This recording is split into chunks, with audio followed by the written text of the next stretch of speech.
Hello बच्चों। Hello बच्चों, आज हम इस एनसीईआरटी सार संग्रह का अंतिम प्रहार का वीडियो नंबर 2 जो है आज हम पढ़ने वाले हैं। इसका वीडियो नंबर 2। मेरा नाम है कुणाल सिंह और आप सभी का मेरे यूट्यूब चैनल पर स्वागत है। जैसे कि आपको पता होगा कि हम लोगों ने एक सीरीज चालू किया है एनसीईआरटी सार संग्रह, जो बुक है वन लाइनर, जो महेश कुमार बरनवाल का सबसे इम्पोर्टेंट बुक है। उसको ख़त्म करने का हम लोगों ने अंतिम प्रहार नाम का एक बैच चालू किया है। तो मुझे उम्मीद होगा कि आप लोगों ने पहला वीडियो देख लिया होगा और इस सेकेंड वीडियो में, जिसका फर्स्ट वीडियो का ही ये पार्ट 2 है, जिसमें फर्स्ट चैप्टर जो है ख़त्म नहीं हुआ था, वो किसी कारणवश अधूरा रह गया था। तो इसका वीडियो नंबर 2 जो है अभी पार्ट 2 लॉन्च किया गया है। इसको भी आप ज़रूर देखें। और जहाँ तक आप सभी ने देखा होगा कि मैंने फर्स्ट वीडियो में ही आपको वो जो है याद करवा दिया था। इसका जो पहला चैप्टर था, जो हम लोगों ने उसमें क्लास किया था 15 मिनट का, और उसको जो है हम लोगों ने ख़त्म करवा दिया था। 15 मिनट का उसको जो लेक्चर था उसको हम लोगों ने ख़त्म कर दिया था। तो ये अंतिम प्रहार नाम का एक बैच है। और जो ये बुक है एनसीईआरटी का सबसे इम्पोर्टेंट बुक है। और इसको जो है सभी टीचर ज़रूर बोलते हैं कि ये इसको जो है आप एक बार पढ़ लीजिएगा और कहीं भी कुछ भी पढ़ने की ज़रूरत नहीं पड़ेगी। और मेरे यूट्यूब चैनल को ज़रूर से ज़रूर सब्सक्राइब कीजिएगा, क्योंकि मैंने अभी अभी जो है ऑफलाइन से ऑनलाइन में शिफ्ट हुआ हूँ। क्योंकि ऑफलाइन में बच्चों की भीड़ जो है बहुत ज़्यादा हो जाती थी, जिसके कारण मुझे अब अपना खुद का एक यूट्यूब चैनल पे आना पड़ा। हम बच्चों का डिमांड था और मैं उन लोगों को डिमांड पर खरा उतरना चाहता था। और मैं अभी भी पटना में जो है ऑफलाइन क्लास लेता हूँ। और जो है उसके बाद बच्चों ने कहा कि आप एक ऑनलाइन आइए गुरुजी। उसके बाद जो है मैंने अपना यूट्यूब चैनल मैंने नहीं शुरू किया, उन्हीं लोगों ने ये सब बनाया है। ये जो आप देख रहे हैं ये सब उन्हीं लोगों का जो बनाया हो। और मुझे अभी थोड़ा बहुत वो लोग सिखा रहे हैं, तो मुझे ये करने आ रहा है, नहीं तो ये सब उन्हीं लोगों के द्वारा बनाया गया है। और ये सीरीज चालू उन्हीं लोगों ने करवाया था कि गुरुजी आप इसको सीरीज चालू कीजिए और इसको ज़्यादा से ज़्यादा हम लोग देखेंगे, ठीक है। और जो मैंने आपको उस दिन बताया था कि लिखवाने के लिए मैं लिखवा सकता था, इसको पीपीटी के फॉर्म में भी लिख सकता था और मैं टाइम पास ख़त्म कर सकता था ऐसे ही। और ऐसा कर सकता था मैं, लेकिन मुझे पता है कि आपके पास भी टाइम नहीं होगा और मेरे पास भी टाइम नहीं है। और जब मेरे पास बुक ही है तो मैं फिर इसको लिखवाऊँ क्यों। इसका फ़ोटो से ही मैं आप लोगों को पढ़ा दूंगा। और सभी बच्चों के पास बुक होगा या नहीं भी होगा तो वो इसे देखकर अपना जो है कॉपी में नोट करते चलेंगे। और इसको एक बार ज़रूर देखिएगा। फर्स्ट वीडियो का जो है आप लोगों ने देखा होगा, ये मुझे उम्मीद है। ठीक है, तो शुरू करते हैं इसको। और आप इसको भी याद हम यहीं पे करवा देंगे, ठीक है। चलिए शुरू करते हैं।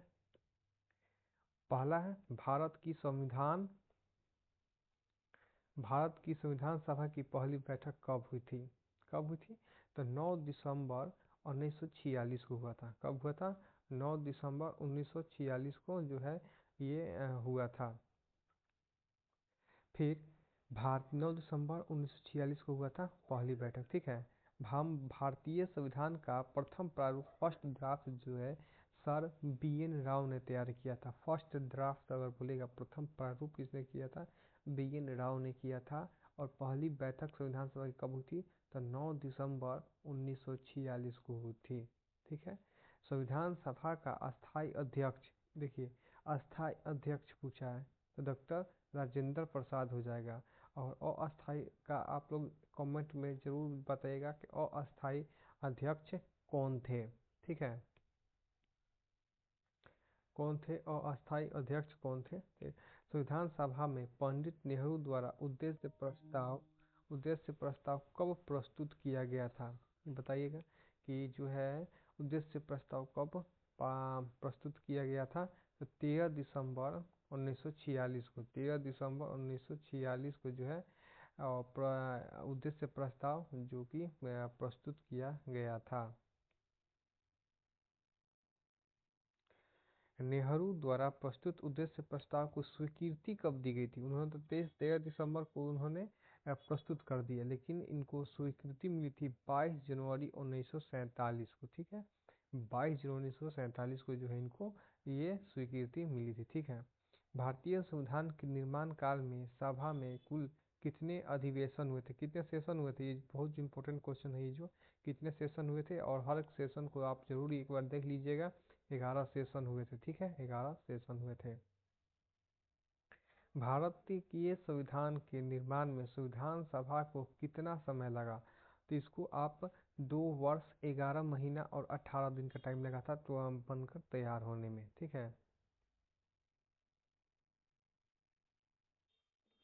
भारतीय संविधान सभा के संवैधानिक सलाहकार कौन थे?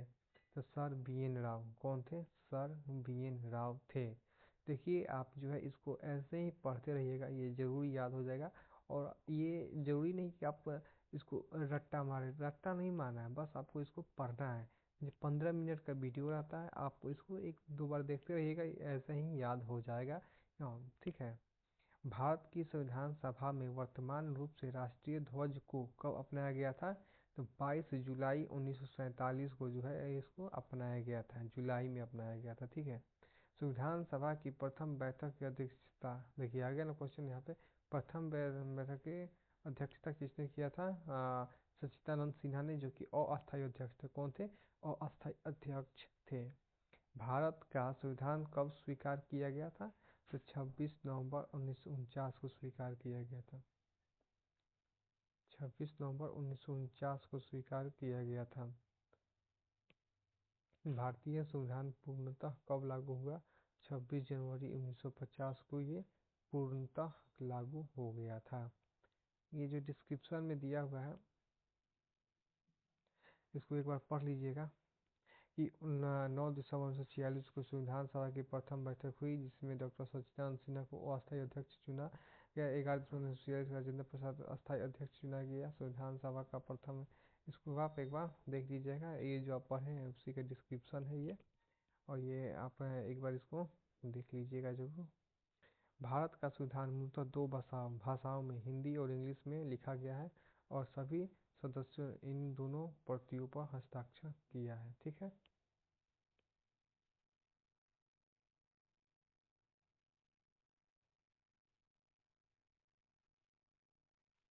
अब देखिए 26 नवंबर 1949 को भारतीय संविधान किसके द्वारा अधिनियमित किया गया था? तो संविधान सभा के द्वारा अधिनियमित किया गया। जन गण मन को राष्ट्रगान के रूप में कब एक्सेप्ट किया गया था? तो 24 जनवरी 1950 को। भारत सरकार द्वारा अशोक स्तंभ को राष्ट्रीय नेशनल एम्बलम में के अंगीकृत इसको अडॉप्ट कब किया गया था? तो 26 जनवरी 1950 को किया गया था। ये संविधान सभा की सलाहकार समिति के अध्यक्ष सरदार पटेल थे। ठीक है, झंडा समिति के राजेंद्र प्रसाद थे। झंडा समिति के राजेंद्र प्रसाद थे। ठीक है, और यहाँ पे देखिए मुझे मैंने पास फर्स्ट जो यही बताया था, जहाँ मिल जाए संघ वहाँ पर पंडित नेहरू ही होगा। देखिए, संघ शक्ति पंडित जवाहरलाल नेहरू, संघीय संविधान समिति पंडित जवाहरलाल नेहरू, प्रांत वाला में आ जाएंगे पंडित थी पटेल साहब, सरदार वल्लभ भाई पटेल। प्रारूप समिति में, ये प्रारूप समिति है, मतलब इसको समिति के जो अध्यक्ष कौन थे? भीमराव अम्बेडकर हो जाएगा यहाँ पे। मौलिक अधिकारों एवं अल्पसंख्यकों में भी पटेल साहब आ जाएंगे। प्रक्रिया नियम समिति में डॉक्टर राजेंद्र प्रसाद आ जाएंगे। राज्यों के लिए समिति पंडित नेहरू ही आएंगे। संचालन समिति राजेंद्र प्रसाद हो जाएंगे। ठीक है,